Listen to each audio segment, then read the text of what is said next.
بسم الله الرحمن الرحيم. سوف نتحدث عن إحياء الخلافة العباسية في مصر زمن المماليك البحرية في عهد بيبرس، وإنني مقسم هذا الموضوع إلى عناصر. أول عنصر محاولات نقل الخلافة العباسية إلى مصر قبل عهد بيبرس. من الأخطاء الشائعة أن بيبرس كان أول من فكر في نقل الخلافة العباسية إلى مصر، والحقيقة أنه كان أول من نجح في تنفيذ هذا المشروع، وقد سبقه إلى التفكير فيه كثيرون.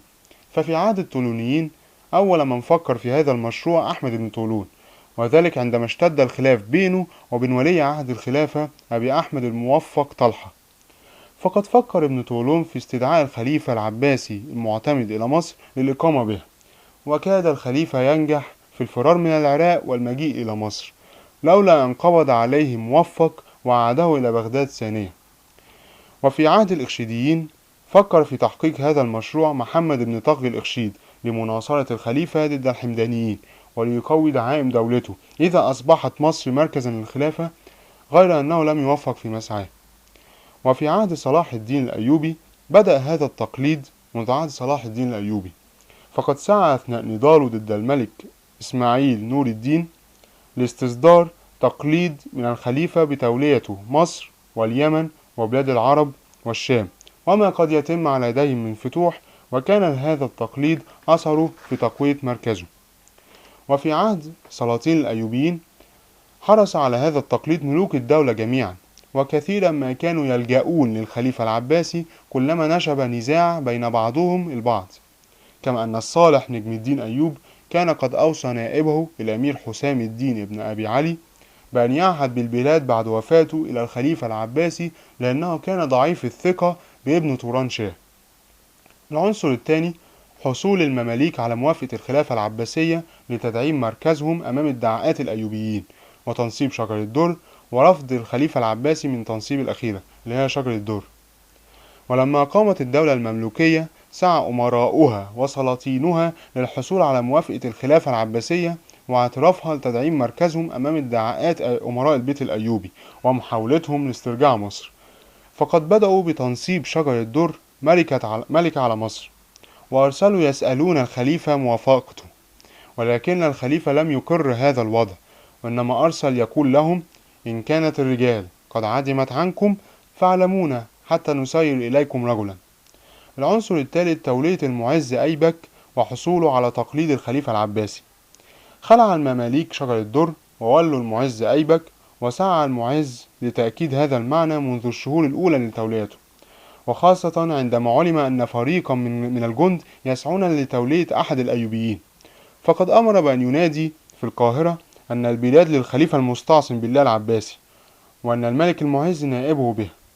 ولما تكررت قواعد الصلح بين المعز أيبك والناصر الأيوبي عام 654 هجريا، أرسل المعز إلى الخليفة العباسي يلتمس تشريفه بالتقليد والخلع والألوية، أسوة بمن يتقدمه من ملوك مصر. العنصر الرابع تحطيم المغول للخلافة العباسية ببغداد. وبعد هذا الحادث بسنتين حطم المغول الخلافة العباسية ببغداد، وقتل الخليفة المستعصم وولده وكثيرا من رجال البيت العباسي، واستطاع أفراد منهم الفرار بأرواحهم. وهنا لجأ المماليك إلى سياسة جديدة ترمي إلى محاولة إحياء الخلافة في بغداد، ثم تطورت إلى التفكير في نقلها إلى القاهرة. العنصر الخامس استدعاء قطز لأحد العباسيين الفارين وهو أبو العباس أحمد. بدأ المحاولة قطز، وذلك بعد انتصاره على المغول في موقعة عين جالوت، فقد استدعى إلى دمشق واحد من العباسيين الفارين واسمه أبو العباس أحمد وبايعه بالخلافة. واتجه هذا الخليفة نحو بغداد، وفي صحبته جماعة من العرب، فافتتح عانة والحديثة والأنبار. العنصر السادس استدعاء بيبرس لأبي العباس أحمد وعودة الأخير إلى الشام، الأخير يقصد به أبي العباس أحمد. تولى بيبرس فاستدعى أبا العباس لمقابلته، وعند وصوله إلى القاهرة كان قد سبقه إليها عباسي آخر يدعى أبو القاسم أحمد. فآثر أبو العباس العودة إلى الشام وصار إلى حلب، حيث بايعه بالخلافة أميرها شمس الدين أؤوش البولي الخارج عن طاعة السلطان بيبرس، وأمده ب700 فارس من التركمان، فتولى قيادتهم ووصل بهم إلى عين. سابعا مبايعة أبو القاسم أحمد وتلقبه بالمستنصر بالله. أما أبو القاسم أحمد فكان قد وصل إلى القاهرة وفي صحبته جماعة من العربان، فقابله بيبرس خارج القاهرة، ثم عقد مجلس عام حضره كبار رجال الدولة، وشهد جماعة من هؤلاء العربان أمام الحاضرين بأن أبا القاسم أحمد هو ابن الخليفة الظاهر العباسي. وعند ذلك أعلن قاضي القضاة قبوله لهذه الشهادة، وبايع أبا القاسم، ثم تبعه السلطان وجميع الحاضرين، ولقب أبو القاسم منذ ذلك الحين بالمستنصر بالله. وبعد أن تمت البيعة للمستنصر قلد بيبرس ما بيديه من ملك وما قد يضيفه إليها أو يفتحه من بلاد الكفار. ثم كتب السلطان إلى النواب والملوك سائر البلاد يأمرهم بأخذ البيعة في بلادهم للخليفة الجديد، وأن يدعى له على المنابر، ثم يدعى للسلطان الظاهر بيبرس بعده، كما أمر أن تنقش السكة باسم الخليفة والسلطان معا. العنصر الثامن محاولة بيبرس إحياء الخلافة العباسية في بغداد.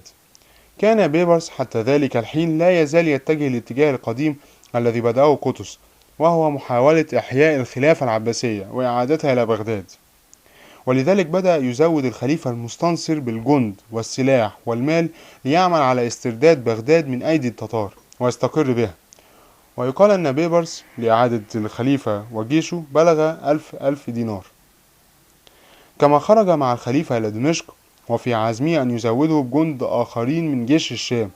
وفي دمشق بدأ بيبرس يغير رأيه في هذا المشروع، فإنه يقال أن أحد أمراء الموصل أثر إليه أن الخليفة إذا استقر في بغداد نازعك وأخرجك من مصر، وبذلك اكتفى بأن أرسل معه 300 فارس فقط، وكأنه أراد بإرساله في هذا العدد القليل أن يلقى به حتفه. العنصر التاسع قضاء التتار على جيش المستنصر وأبو العباس أحمد. واتجه المستنصر بهذا الجيش الضئيل إلى الرحبة، وهناك انضم إليه 400 فارس آخرون من العراق، ثم لحق به 60 مملوك من مماليك الموصل و30 من جند حماة. وتقدم المستنصر بهذا الجيش المختلط من الرحبة إلى مشهد، على حيث تقابل مع رفيقه أبي العباس أحمد، واتفق على أن يعمل معا لإعادة الخلافة العباسية، وتقدم إلى مدينة الحديثة، وخرج منها يقصدان مدينة هيت. وقرب هذه المدينة الأخيرة التقى جيشهما بجيش التتار، ولم ينجو منهم إلا عدد قليل فيه أبو العباس أحمد. أما المستنصر فلم يعثر له على أثر. العنصر العاشر تفكير بيبرس في إقامة الخلافة العباسية بمصر ومبايعة أبو العباس أحمد. وعاد أبو العباس أحمد إلى مصر، فأحسن بيبرس استقباله، ويبدو أن بيبرس بدأ منذ ذلك الحين ينفض يده من المشروع القديم، كما أخذ يفكر جديا في إقامة الخلافة العباسية بمصر. فعقد مجلس عام وقرئ أشهاد بإثبات نسب أبي العباس أحمد، وأقره قاضي القضاة، وبويع الخليفة من السلطان والحاضرين، ولقب بالحاكم بأمر الله، وخطب له على منابر مصر والشام. ولما تمت البيعة قلد له السلطان الظاهر بيبرس أمور البلاد وحكمها، وبهذا تم إحياء الخلافة العباسية نهائيا. غير أن بيبرس لم يفكر في تزويد هذا الخليفة الجديد بجيشه لاستعادة بغداد، وإنما أبقاه في القاهرة ليكون قريبا منه وتحت عينه، وبذلك لا يخشى من محاولاته. فالظاهر بيبرس لم يشأ أن يخلق قوة ثانية إلى جانبه، وإنما أراد أن يكتسب سند شرعي أمام الرأي العام يقوي به مركزه ومركز دولته، بالإضافة إلى أصل المماليك الغير حر، لأنهم مجموعة من العبيد. كما أراد بيبرس أن يقوم بإضفاء الصفة الشرعية على حكمه وحكم من يأتي بعده من المماليك. كما أراد أن يكون له الحق في الإشراف على الحرمين الشريفين، وأن يجعل من القاهرة قبلة للعالم الإسلامي كله.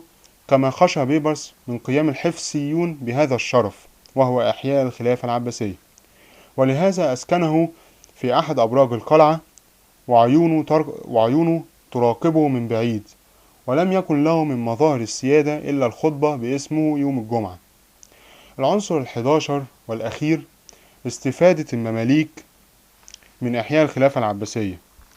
فالخلافة العباسية لم تستفد شيئا من هذا الإحياء. الخلافة العباسية لم تستفد شيئا من هذا الإحياء، وحتى مظاهر التبعية القديم، وهو ضرب اسم الخليفة على السكة مع اسم السلطان.